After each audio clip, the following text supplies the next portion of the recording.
యెహోవా వాక్యము అబ్రామునకు దర్శనమందు వచ్చి, అబ్రామా, భయపడకుము.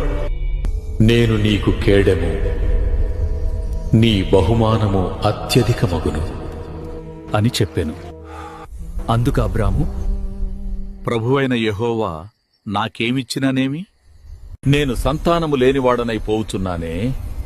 దమస్కు ఎలియెజరే నా ఇంటి ఆస్తికర్తయగును గదా. మరియు అబ్రాము, ఇదిగో, నీవు నాకు సంతానమియ్యలేదు గనుక నా పరివారములో ఒకడు నాకు వారసుడగును అని చెప్పగా, యెహోవా వాక్యము అతని యొద్దకు వచ్చి, ఇతడు నీకు వారసుడు కాడు, నీ గర్భవాసమున పుట్టబోచున్నవాడు నీకు వారసుడగును అని చెప్పెను. మరియు ఆయన వెలుపలికి అతని తీసుకొని వచ్చి, నీవు ఆకాశము వైపు తేరిచూచి నక్షత్రములను లెక్కించుటకు నీ చేతనైతే లెక్కించుము అని చెప్పి, నీ సంతానము అలాగవును అని చెప్పి